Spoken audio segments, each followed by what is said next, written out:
A resposta é medo. Qual é o medo? Que acabe tudo na hora que eu morrer. E, de uma certa forma, isso surgiu na minha vida, assim, dando um uma primeira ameaça de pensar nisso aos 5 anos de idade. Sim. Quando eu pensei: "Se eu morresse, eu teria asas. Se eu teria asas". E aí, aos 12 anos, eu tive uma crise existencial mesmo. E aí, já falei algumas vezes, não quero cansar as pessoas que eventualmente já possam ter ouvido, mas eu tenho 68 anos, eu nessa crise, o homem estava prestes a descer na Lua, ninguém tinha respostas para mim, e eu via nos jornais, ah, muitas notícias sobre Apolo 10, Apolo 8, 9, e eu pensava: "Bem, ninguém aqui à minha volta sabe responder sobre isso, mas eu imagino que alguém que vá para o espaço saiba mais". Eu gostava muito do espaço, gosto muito do espaço, dessa tecnologia, dos foguetes, sempre gostei. Aí eu pensei: "Bem, então eu quero me tornar uma pessoa assim". Eu já queria fazer física, inclusive aos 13 anos eu já escrevia para a NASA como estudante, e eles sempre me trataram muito bem, me mandaram muita coisa, até comida desidratada que os astronautas levavam. Eu tenho guardado até hoje muitas coisas que eles me mandavam. Então, atrás disso já tinha uma percepção de que sim, tudo terminava quando a gente morria. Só que apesar ah, da paura, do terror que isso representava para mim, eu tinha que continuar vivendo. E eu queria, já que nada existia, eu queria saber tudo o que dava para eu saber sobre o que eu sabia que existia, que era matéria. Isso me levou, de fato, para a física, foi isso que me levou, de fato, para a física. E quando eu cheguei e fui estudar, né, é um curso que quase ninguém quer fazer, né, só para você ter uma ideia, naquela época que eu entrei em 1974, ainda hoje a relação de candidatos para a vaga é a mesma. Uau, quanto que é? 3, 3. 3. Se você tem 100 vagas, você tem 300 candidatos, né, por isso que mas há uma segunda coisa importante de se saber, uma coisa é entrar, outra é sair, Hum. né, então o número de desistências é sempre muito grande. Eu acabei não me form desculpe, repetindo, eu me formei, mas eu acabei desistindo da carreira acadêmica que eu pretendia ter como físico, porque eu tinha acabado de receber uma bolsa da FAPESP, que era uma bolsa muito importante para mim, eu estava no 2º ano de, bacharelado, quando um irmão meu morreu, né, e isso foi ele era esquizofrênico, ele se envolveu com drogas, ele se matou. Isso arrancou o chão debaixo dos meus pés. E eu estudava demais física, demais, tipo 10 horas, 11 horas por dia, eu estava envolvido com isso. E aí, o que que acontece? A vida de um físico é extremamente solitária. É você com seus pensamentos, uma lousa e um giz ou um caderno e uma caneta. É isso. São seus amigos. E aí, e os amigos encarnados, eles são tão esquisitos quanto você, né. Então, ah, quando eu perdi meu irmão, isso foi um choque violento na minha vida, e eu percebi que eu não queria ser físico, eu queria ser feliz. E aí, eu comecei a olhar para outras coisas, inclusive para a arte, porque a minha família é muito ligada à arte, e eu comecei a dar margem para outros interesses e devolvi a bolsa. Eu acho que eu sou um caso raro, né. Na semana que meu irmão se Uhum. matou, Foi a mesma semana que eu recebi a bolsa da FAPESP. Aí eu cheguei para o meu orientador e falei: "Desculpe, eu não consigo, não quero mais". Eu terminei, eu me formei, sou bacharel em física, mas porque eu amo física também, mas eu já não queria mais como uma dedicação de vida, né. Aí fui pra filosofia, né, fui estudar semiótica, fiquei por 1 ano, pensei em fazer, psicologia também, e acabei indo pra música, né. Por 6 anos me dediquei à música, totalmente à música, né, intensamente eu compunha, tocava em bar, cheguei até a lançar disco na época, nos anos 80, mas eu não consegui me viabilizar comercialmente. Meu irmão tinha uma produtora de filmes, publicitários, e eu fui trabalhar com ele. E ali eu consegui tocar a vida. E gostava, porque apesar de eu não gostar muito da publicidade, eu amo cinema.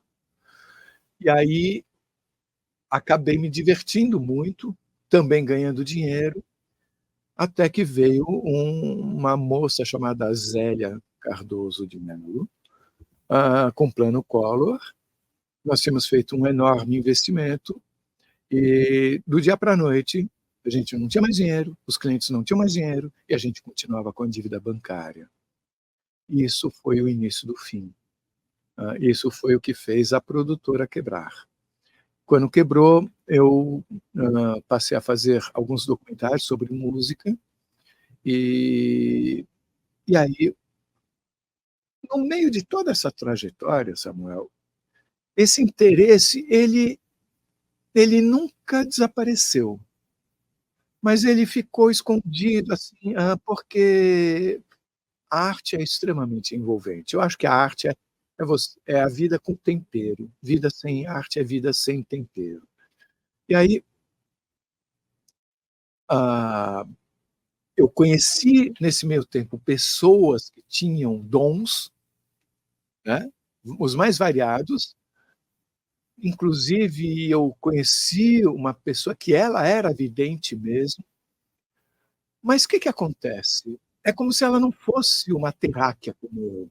Eu não conseguia olhar para essa pessoa e falar: "Eu sou como ela", sabe. Eu não vejo nada, não sinto nada, e ela vê e eu ok, ela vê, mas sei lá o que que ela é, né. Não é como eu, então eu não conseguia achar que isso me trazia respostas para as minhas perguntas. Mas servia isso para pelo menos me mostrar que a realidade era mais profunda do que a física pensava. Porque quando eu terminei a física, eu percebi que a física não me dava todas as respostas. Aliás, a física não estava nem interessada nas respostas, porque a física só se interessa pelo que ela consegue ver, tocar, nem que seja tocar através dos seus, instrumentos de pesquisa, não precisa ser tocar com a mão nem com os olhos.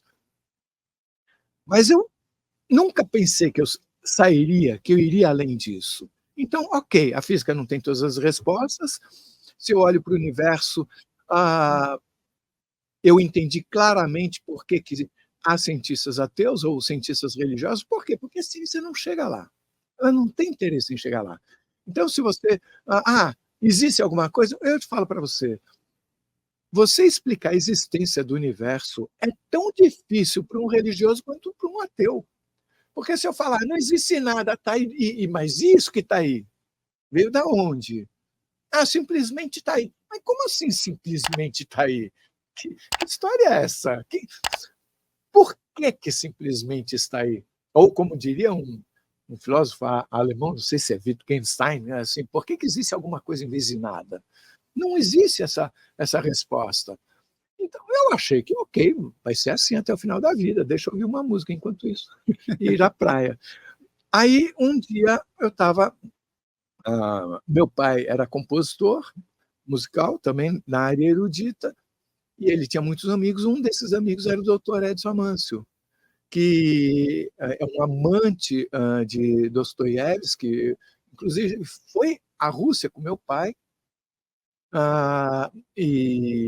Então eles tinham muita coisa em comum, e eu conheci o Dr. Edson na casa de meu pai, e um dia eu fui jantar na casa do Edson, vou chamar de Edson, e ele me falou, em algum momento, ele como médico, eu como físico, ele começa a falar comigo sobre ah, situações não explicadas pela medicina. Ele me contou alguma coisa, que se um dia você tiver a oportunidade de conversar com ele, eu deixo para ele contar. Mas aí ele me falou sobre experiência de quase morte, isso em 2013. Eu falei que eu nunca tinha ouvido falar. E aí ele começa a me falar, ele fala principalmente de duas coisas. Primeiro, de um neurologista, porque, para quem não sabe, o Edson Amâncio ele é neurocirurgião e neurologista, e há um médico chamado Eben Alexander, que foi professor de Harvard por mais 10 anos, ateu, né, existe um pensamento errado de achar que todo cientista é ateu. Não, uma coisa é uma coisa, outra coisa é outra coisa. E ateu eu não quero dizer acreditar ou não em Deus, quero dizer acreditar ou não em alguma coisa além da matéria, onde energia e matéria são a mesma coisa. Mas o Eben Alexander, ele se dizia ateu, ele era professor de neurologia, de medicina, não sei qual a matéria, em Harvard por mais 10 anos, e ele teve uma meningite bacteriana, ficou em coma por 7 dias, e quando já pensavam em conversar com a família sobre desligar os aparelhos, ele voltou. Voltou e, no final das contas, não teve nenhuma sequela e teve uma história espetacular para contar. É um livro que precisa ser lido, chamado Uma Prova do Céu, porque lá dentro tem uma prova, sabe, uma prova matemática. E foi o livro mais vendido, segundo o New York Times, em 2013, e eu comprei, eu li numa tarde, sabe? Eu não consegui, mal lembrava de respirar. E aí ele também me falou de um médico holandês chamado Pim van Lommel, que tem um livro, ele não é traduzido para o português, em inglês seria Consciousness Beyond, não, Life Beyond Consciousness, eu acho que seria Vida Além da Consciência, ou acho que Consciousness Beyond Life, é isso, a consciência depois da vida, isso. E nesse livro ele faz uma análise prospectiva de 343 casos de experiência de quase morte. O que é uma análise prospectiva? Tem a análise retrospectiva, quando a pessoa tem uma experiência de quase morte, e ele te conta o que ele lembra. Mas a prospectiva é quando o médico tem acesso também aos prontuários médicos, ele pode acompanhar, comparar. E ele, quando, não sei em que momento ele teve esse interesse, mas ele fez em vários hospitais da Holanda e escreveu esse livro e escreveu um artigo que foi aceito, foi o primeiro artigo sobre experiência de quase morte que foi aceito pela revista médica inglesa chamada The Lancet. E o Edson Amâncio me contou sobre isso, eu fiquei alucinado, bestificado e resolvido a estudar o assunto. Comprei muitos livros, quase a totalidade em inglês, praticamente nada existia em português. Hoje devem existir alguns livros, um muito importante é o do próprio Edson Amâncio, chamado EQM, e eu passei a estudar isso, e aí o que acontece? Quando eu me deparei com essa realidade, eu não vi essas pessoas que passaram por essas experiências como não terráqueos, como eu via o vidente. Eu falei, são pessoas como eu. Então, peraí, opa, está mudando de figura. Sabe? Não é alguém que nasceu com dom especial, era alguém que nunca pensou em nada e de repente teve isso e voltou com uma história para contar. Então isso me aproximou desse universo. E conforme eu fui estudando, eu comecei a perceber, meu, isso é de verdade. Aí eu pensei como isso teria sido importante para eu ter acessado quando eu tinha 12 anos e estava desesperado. sem saber o que fazer. E aí, eu, às vezes, penso que todo e qualquer privilégio impõe uma responsabilidade, né? Então, a responsabilidade, no meu caso, era de levar esse conhecimento para as pessoas. Como eu era publicitário, nos anos de 2014, 2015, 2016, eu preparei 2 pilotos de programas de televisão, apresentei para 6 emissoras, que obviamente não vou dizer quais são, e nenhuma manifestou interesse. E aí eu era, tipo, eu preciso contar isso para as pessoas. Quantas pessoas não estão desesperadas como eu estava? E aí um amigo da minha filha, essa que apresenta o programa, ele sugeriu: "Por que você não faz um canal de YouTube?". Eu já tinha um canal que eu usava só como depositário das minhas produções, né, documentários e mesmo repertório publicitário. Eu falei: então vou fazer", mas eu falei: "Vou fazer porque eu não posso ficar no zero, eu tenho que fazer alguma coisa, eu tenho que contar, quem quiser que assista ou não". E assim começou, assim, despretensiosamente e ao mesmo tempo com a maior pretensão do mundo. Então, foi assim que começou. Excelente, você acabou de assistir a mais um corte da TV Consciência Próspera. Espero que tenha gostado. Caso tenha interesse em assistir o episódio completo, clique no link na descrição deste vídeo. E se você quer receber mais conteúdo sobre desenvolvimento pessoal, espiritualidade e autoconhecimento, se inscreva aqui no canal. Gratidão e que as melhores energias cheguem até você.